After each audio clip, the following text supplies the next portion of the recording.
Today's episode is made possible by all of our amazing patrons whose contributions make it possible to have these mini-sodes and do a bunch of other cool things with Healthful Pursuit. You can find out more by heading over to healthfulpursuit.com/community and know that you can change your contribution at any time. Hey guys, it's Leanne from Healthful Pursuit, and this is another mini-sode of the Keto Diet Podcast. Today's extras plus transcript can be found at healthfulpursuit.com/podcast/X13. And don't forget that we have a regular episode of the podcast every Sunday where I interview special guests on all things keto and just being a keto woman on planet Earth. Today, I wanted to chat with you guys about the guilt that I feel and that a lot of people feel when we're eating quote unquote off plan. I really wanted to chat about this because I had an experience about April, May-ish where I just couldn't really eat well. And I was still eating keto foods, but I was eating like a lot more or a lot less or a lot of packaged foods. I wasn't really inspired to cook for myself, and I started to feel pretty guilty around all of that. And I felt so much guilt in the past of how I eat or don't eat. And so I thought it would just be helpful to kind of share my experience with you because maybe you experience the same thing and you're like, oh, why do I deal with this? Nobody else does. Well, P.S. I do, so we can struggle together. Okay. So the guilt of eating off plan, this can come in a bunch of different ways. A couple of years ago, well, a bunch of years ago now, I guess, probably like 6 years ago when I was training super, super heavily, running, cycling, CrossFitting, yogaing, and doing all the things. And I had a very, very set meal plan that my trainer would give me. When I deviate from that plan, I would binge and purge. I had an eating disorder for many, many years, and this was how I dealt with it of if I eat off plan and I feel that guilt translates into me harming my body. Fast forward, 2 years, then that guilt transformed into just working out more because I ate off plan. So I would work out more to try to offset that. And I'm seeing a lot in the keto space of like, I work out so that I can eat, blah, blah, blah. I don't like using my movement as an excuse or a permission, rather. I guess it would be more permission to like eating what I want to eat. And I know that this idea might seem foreign to a lot of people. When I first heard that you didn't have to like struggle with your eating and you could actually appreciate your body no matter what size it was and you could just eat like a normal person and not freak out, I thought it was totally bonkers. Like there's no way. These people are lying. But then fast forward another 4 years to today and I legit don't care.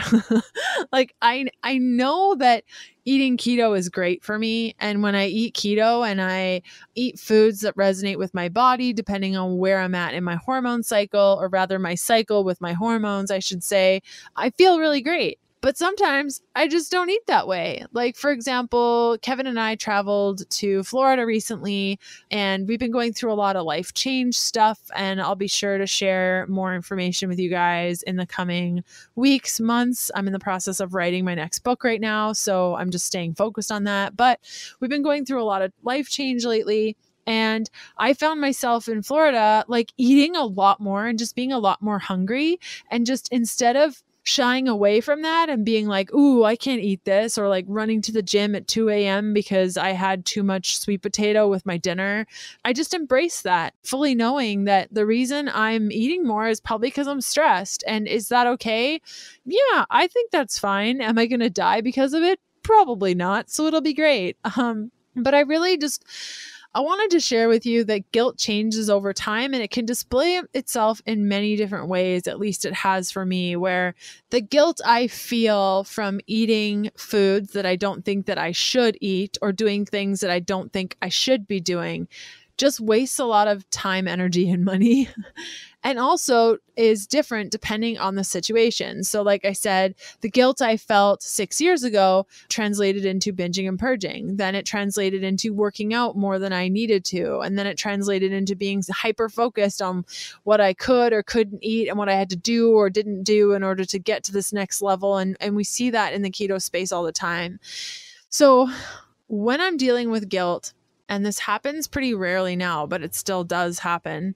And I feel like I maybe could be doing better with my eating, especially back in April when it was like, dude, you need to stop buying packaged foods and eating them all the time. Instead of telling myself, hey, you're doing all these wrong things, I just took a step back and gave myself grace in the fact that there must be something going on in my life that's not allowing me to live how I want to live. So what's in the way of that? How am I feeling? What's going on? How can I cut things that aren't feeling good?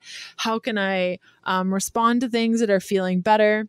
And just step back, take grace, take 5 breaths in, 5 breaths out really calmly. Maybe even touch your belly and your chest while you do that to connect to your heartbeat and your belly moving. And just take a moment and release that guilt. You can even say, I release the guilt. I release the guilt. I release the guilt. I give myself loving encouragement. I give myself loving encouragement. Or I even give myself grace. I give myself grace. And you'd be amazed what that does for you if you are feeling guilt, eating off plan, quote unquote, and you just need to create a little bit of space. Those affirmations can be super helpful. So if you're feeling like you are cheating all the time on your plan, know that you're not cheating. You just have the perception that you're cheating on something that you created. Like what you should or shouldn't eat is created in your brain and it's not actually a thing. So I know that's sort of like there is no spoon matrix style, but just chew on that for a little bit and see how it feels. And I hope today's episode was helpful. I don't plan these. I kind of just run with it. And my note today was the guilt of eating off plan. And so I hope that you benefited from my little stories today. And I will see you guys on Sunday. Okay, bye-bye. Thanks for listening to the Keto Diet Podcast. Join us again next Sunday to discover more keto for women secrets for your fat-fueled life. The Keto Diet Podcast, including show notes and links, provides information in respect to healthy living, recipes, nutrition, and diet, and is intended for informational purposes only. The information provided is not a substitute for medical advice, diagnosis, or treatment, nor is it to be confused as such. We cannot guarantee that the information provided on the Keto Diet Podcasts reflects the most up-to-date medical research. Information is provided without any representations or warranties of any kind. Please consult a qualified physician for medical advice, and always seek the advice of a qualified healthcare provider with any questions you may have regarding your health and nutrition program.